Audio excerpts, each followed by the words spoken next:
అందరికీ నమస్కారం. Welcome to it's you TV. నేను త్రిపుర.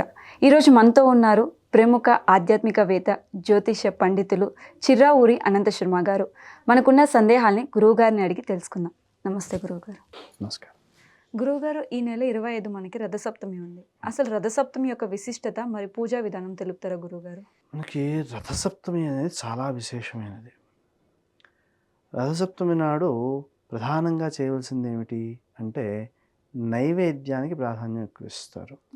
అలాగే చిక్కుడుకాయలతో ఒక రథాన్ని కూడా తయారు చేస్తారు, లేదా రథం ముగ్గు వేస్తారు. ఎవరికి అది సాధ్యపడుతుందో అది వాళ్ళు చేస్తారు. అయితే ఈ పాయసాన్నం తయారు చేయడము అనేది చాలా ప్రధానంగా నైవేద్యంగా పెట్టేది. ఆహారము మనకి సూర్యరశ్మి నుంచే ఉత్పత్తి అవుతోంది.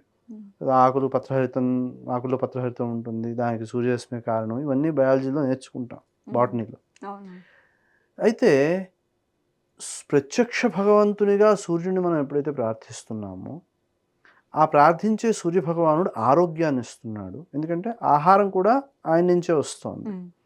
కాబట్టి ఆ ధాన్యంతో పవిత్రమైనదిగా మనం హోమం చేసేటప్పుడు ఏదైతే హవిస్సు అనే పేరుతో చెబుతామో అలాగా పాయసాన్నం తయారు చేసి ఆయనకి నైవేద్యం పెట్టి ఇంట్లో మనకి అతిథి ఎవరైనా వస్తే వారికి పెట్టి ఆ తర్వాత పాయసాన్నం ప్రసాదం మనం తినాలి. మామూలుగా పాయసం ఎప్పుడు పడితే అప్పుడు ఉండకూడదు.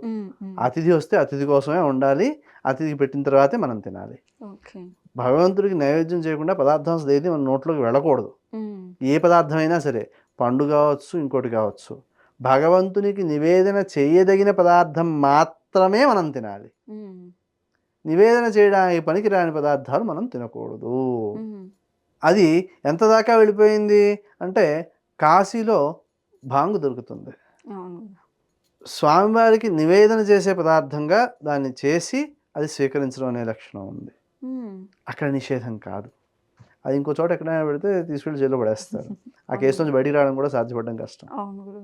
కాబట్టి పదార్థం ఏదైనా అది దేనికోసం వాడతారు అంటే సహజంగా ఈ సన్యాసులు వీళ్ళు ఉంటారు కదా, వాళ్ళు లౌకిక విషయాల పట్ల ఆలోచన వెళ్లకుండా స్థిరంగా దేని గురించి అయితే పని చేస్తున్నామో దాని మీద దృష్టి కేంద్రీకరించడానికి అది ఉపయోగపడుతుంది అనే విషయాన్ని ఇక్కడ చెబుతారు. కానీ లౌకిక విషయాలకు అది పనికిరాదు. అది మిగతా వాళ్ళందరికీ నిషేధమే, సందేహం ఏమీ లేదు. ఎవరు పడితే వాళ్ళది వేసేసుకుంటాము, దేవుడికి పెట్టాం కదా తినేస్తాం అంటే కుదిరేది కాదు. ఇందాక చెప్పుకున్నాం మనం వేరే సందర్భంలో, ఏ పదార్థాన్ని ఎవరికి చెప్పబడిందో వారు ఆ పదార్థాన్ని స్వీకరించడం అర్హత, లేనివాడు తీసుకోకూడదు. కాబట్టి అక్కడ ఎవరికైతే చెప్పబడిందో వాళ్ళే తీసుకుంటారు. చివరికి మధుపానము అన్నాము. ఇప్పుడు తయారు చేసే లిక్కర్లన్నీ మధుపానం కేటగిరీలోకి రావు. ఏది పడితే నేను ఆ కేటగిరీలోకి వేసేస్తాను, లేకపోతే ధర్మాలన్నీ చాలా ఉన్నాయి, ఇది కలిధర్మము లేకపోతే నాకు ఇది ధర్మము అని చెప్పి నేను దాని టైటిల్ పెట్టేస్తే సరిపోలేదు. ఆ ధర్మాన్ని అనుసరించాలి కాబట్టి ఆ ధర్మాన్ని తెలుసుకుని ఆచరణ చెయ్యాలి. తప్పించి నేను ఏది చేస్తే అదే ధర్మము అనేది కాదు, విధానం కాదు. కాబట్టి తెలుసుకోవాల్సినవి చాలా ఉన్నాయి. అలాగా మనకి ఈ సూర్యనారాయణునికి ప్రధానంగా చేయవలసినవి ఏమిటి అంటే సూర్య నమస్కారాలు చేయాలి. ఈ సూర్య నమస్కారాలు చేసేటప్పుడు అక్కడ నియమాలు చెప్పారు, శ్వాస యొక్క నియమం కూడా చెప్తారు అక్కడ. అలాగే సూర్యుని యొక్క నామాలని అర్క, సూర్య, భాను, హిరణ్యగర్భ, మరీచి అని చెప్పి నామాలు ఉన్నాయి సూర్యునివి. ఆ నామాలు చేసుకోవడం. అలాగే సూర్య నమస్కారాలు మంత్రపూతంగా కూడా చెప్పినవి ఉన్నాయి. మంత్రపూరితంగా ఆ మంత్రం చదువుతూ చేస్తారనమాట, సూర్యోపాసన చేస్తారు. ఆ సూర్యోపాసన అనే విధానం ఇంకా ప్రత్యేకించి విశేషంగా ఉంటుంది. ఇంకా సామాన్యంగా అందరూ చేసుకునే విషయాలు ఏమిటి అంటే ఆ రథం ముగ్గు వేసుకోవడము, సూర్యనారాయణని స్మరణ చేయడము, ఆరోగ్యాన్ని ఇవ్వమని కోరడము. సూర్యుడు దేనికోసం ప్రత్యక్షంగా దైవం కాబట్టి ఆయన ఆరోగ్యాన్ని ఇవ్వమని కోరుకోవడం అనేది అక్కడ మనం ప్రత్యేకంగా చేస్తూ ఉంటాము.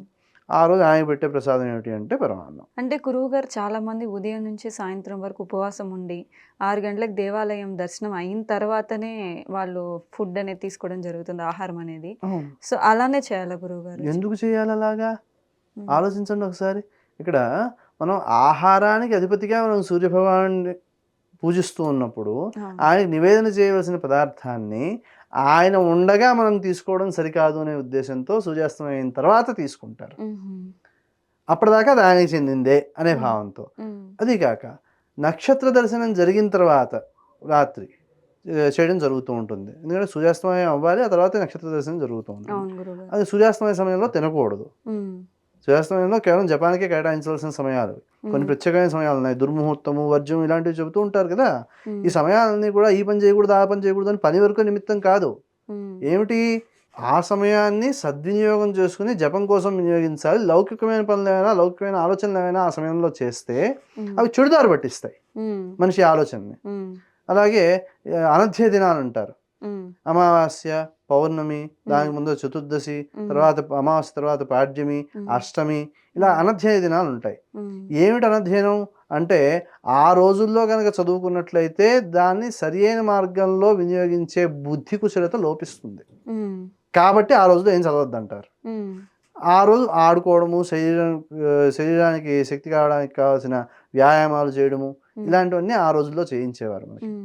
కాబట్టి ఈ నియమాలన్నింటినీ కూడా దేనికోసం చేస్తారు అంటే మానసిక ఆరోగ్యము, శారీరక ఆరోగ్యము అనేవి రెండు ప్రధానంగా పొందడం కోసం చేస్తారు. కానీ సూర్యుడు కేవలం ఈ ఆరోగ్యం మాత్రమే ఇస్తాడా అంటే సూర్యుని యొక్క మనకి ఈ కృష్ణుని యొక్క గాథ, కృష్ణాష్టమి రోజు చెప్పుకునే గాథలో చెప్పారు. సమంతమణి ఇన్ని బారువులు బంగారం ఇస్తుంది, అది సూర్యుడు యొక్క అనుగ్రహం వలన వచ్చింది అని చెప్పి. ఐశ్వర్యాన్ని కూడా ఇస్తున్నాడుగా. ఐశ్వర్యం ఎక్కడి నుంచి వస్తుందండి? జ్ఞానం నుంచి వస్తుంది. ఎదురుకుండా బంగారం పెడితే ఆ బంగారం పనికొస్తుందో తెలియకుండా ఆడుకుంటాడు చిన్నపిల్లాడు. అది ఇందుకు పనికొస్తుందనే జ్ఞానం ఉన్నప్పుడే దాన్ని సద్వినియోగం చేయగలుగుతాం. మా వ్యాపారస్తుడికి ఇచ్చారనుకోండి, దాన్ని అమ్ముకుని డబ్బు చేసుకుంటాడు. అది తప్ప వాడికి ఇంకోటి తెలియదు. అదే వైద్యుడికి ఇచ్చారనుకోండి, దాంతో ప్రాణం కూడా కాపాడుతాడు. ఎందుకంటే బంగారం యొక్క భస్మాన్ని జీవేచ్ఛ లేని వాళ్ళకి, అంటే ఆత్మహత్యలు చేసుకుందాము ఇలాంటి ఆలోచనలు వచ్చేవాళ్ళు ఉంటారు. వాళ్ళకి ఆ భస్మం నుంచి తయారు చేసిన ఔషధం ఏదైతే ఉందో అది జీవేచ్ఛని పెంచుతుంది. హోమియోలో కూడా దానికి తగినట్టుగా మందు ఉంటుంది. అలాగా సూర్యుని యొక్క ఉపాసన అనేది శారీరక మానసిక ఆరోగ్యాలను ఇస్తోంది. కాబట్టి సూర్యోపాసన అనేది ఆ రోజు విశేషంగా చేసి, ఆహారం అనేది భగవంతుడు మనకి ఇచ్చినది కాబట్టి ఆయనకి సమర్పించి ఆ సూర్యాస్తమయం వరకు ఉపవాసం ఉండి ఆ తర్వాత ఆ దీక్షను విరమిస్తారు. ఈ సూర్యోపాసనలో పూజా విధానంలో ప్రధానంగా మనకి ప్రదక్షిణ అనేది చాలా విశేషమైనది. అంటే ఏ పూజలో అయినా సరే ప్రదక్షిణ అనేది చాలా విశేషం. ఏమిటి అంటే ఈ పంచోపచార పూజ కానీ షోడశోపచార పూజ కానీ చేసేసిన తర్వాత చివరిలో ఆత్మ ప్రదక్షిణ చేస్తారు. ఆత్మ ప్రదక్షిణ చేసి నమస్కారం చేసుకుంటే ఆ పూజ పూర్తయినట్టు. ఇది చెయ్యకుండా పూజ పూర్తి చేసేసాము అనుకుంటే అందులో ఉన్న లోపాలన్నింటికి కూడా పూరణ లేదు. అంటే ఆ లోపాలు అలాగే మిగిలిపోయాయి. అదే పూజ పూర్తయిన తర్వాత ఆత్మ ప్రదక్షిణ చేసి నమస్కారం చేసినట్లయితే ఆ పూజలో ఉన్న లోపాలు ఏవైతే ఉన్నాయో ఆ లోపాలని కూడా అక్కడ పూరించబడతాయి. ప్రధానంగా మీరు బెల్లం వాడతారు నివేదనకి, అవునా? ఈ బెల్లం ఎక్కడెక్కడ వాడతారు? జీలకర్ర బెల్లం కలిపి వివాహంలో తలపైన పెడతారు. ఈ బెల్లానికి కుజుడు అధిపతి. అలాగే గురుని యొక్క లక్షణం తీపికి కూడా చెబుతారు. అందులో తీపి అనే లక్షణం ఉంది, కుజుడు అనే లక్షణాన్ని కూడా చెప్పారు. ఐరన్ కంటెంట్ బెల్లంలో బాగా ఉంటుంది, బాగా తినండి అని చెబుతూ ఉంటారు.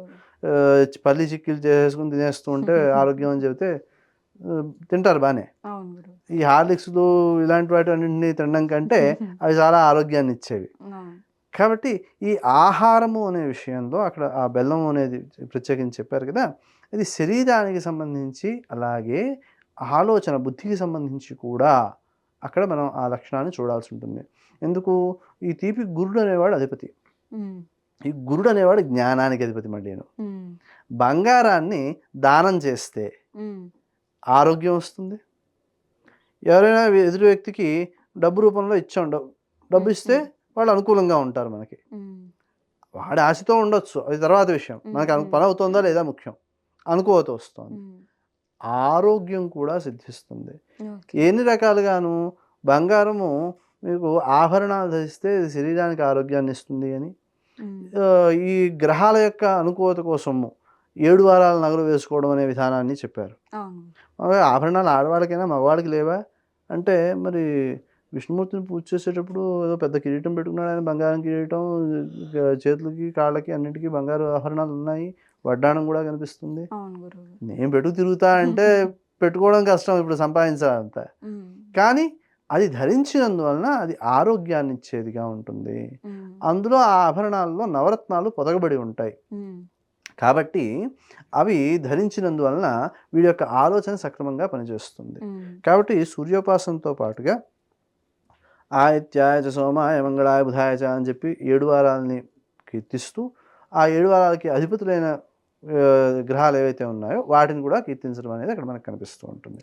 ఇదే నవరత్న ప్రదక్షిణ నవగ్రహాల యొక్క ప్రదక్షిణ ఆలయాల్లో చేస్తూ ఉంటారు. అందులో చేసే కొన్ని లోపాలు కూడా ఉన్నాయి. ఏమిటి అంటే 9 గ్రహాలకి ముందు ప్రదక్షిణ చేయాలి కదా, అందులో 7 గ్రహాలు సవ్యంగా తిరుగుతాయి కదా, రాహుకేతు ఏమో అపసవ్యంగా తిరుగుతారు కదా, కాబట్టి మనం కూడా ప్రదక్షిణ మిగతా గ్రహాలకన్నింటికి ముందు సవ్యంగా ప్రదక్షిణ చేయాలి, రాహుకేతువులకేమో అప్రదక్షిణంగా చేయాలి అని ప్రచారం చేసిన వాళ్ళు ఉన్నారు. ప్రచారము మూలం ఏమైనా ఉండాలి కదా, అవతల వాళ్ళ యొక్క లక్షణాన్ని బట్టి కాదు కదా మనం పూజ చేసేది. మనకి ఏ నియమాన్ని చెప్పారో ఆ నియమాన్ని బట్టి పూజ చేయాల్సి ఉంటుంది. ఈ అప్రదక్షిణంగా తిరగడం అనేది చాలా పెద్ద దోషం. ఎందుకు అంటే అప్రదక్షిణం వలన విధ్వంసక శక్తి పెరుగుతుంది.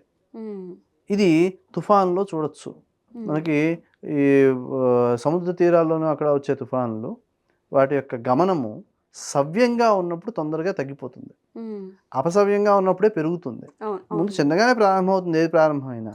ఆ చిన్నగా ప్రారంభమైంది అక్కడ ఉన్న పీడనం ద్వారా అపసవ్యంగా తిరిగినట్లయితే పెద్దదవుతూ వస్తుంది. మళ్ళీ సవ్యంగా మారితేనే అది ఆగుతుంది, లేకపోతే ఆగడం కష్టం. కాబట్టి అపసవ్యము అనేది చాలా పెద్ద దోషం.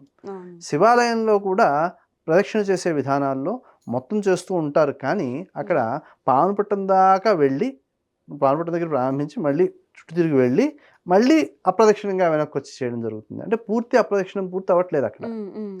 కాబట్టి అప్రదక్షిణముగా ప్రదక్షిణ చేయడము అనేది లేదు, చెయ్యకూడదు. ఎక్కడైనా సరే, ఏ సందర్భమైనా సరే. ప్రదక్షిణ ఎవరెవరికి చేయాలి? అందరికీ చేయొచ్చు. తల్లిదండ్రులకి రోజు చేయాలి. ఏమంటే ఆ చుట్టూ తిరిగితే ఏదో గుర్తొస్తోందండి మాకు అంటూ ఉంటారు. అది తప్పురా, తిరగకూడదు అనేస్తుంది. ప్రదక్షిణ చెయ్యకూడదు అని చెప్పడానికి, తప్పని చెప్పడానికి నీకు అనిపించేది ముఖ్యమా, శాస్త్రం చెప్పేది లేకపోతే పురాణంలో చెప్పేది ముఖ్యమా? కాబట్టి పార్వతీదేవికి శివుడికి కలిపి గణపతి ప్రదక్షిణ చేశాడు, తల్లిదండ్రులను పూజించడం అనేది అక్కడ ప్రత్యేకించి చెప్పారు. మరి దాన్ని ఆచరించాలి కదా. కాబట్టి అలాగా ఆరోగ్యాన్ని, అనుకూలతని, ధనాన్ని అన్నింటినీ పొందడానికి, ఎందుకంటే ఈ 3 జీవితంలో కావాల్సినవి. వేరే ఏదైనా చెప్పండి ఒకసారి నాకు. ఏ విషయం పట్టుకున్నా ఉద్యోగంలో అధికారితో అనుకూలత కావాలి, లేదా సహోద్యోగులతో అనుకూలత కావాలి, ఆరోగ్యం కావాలి, ఆహారం కావాలి.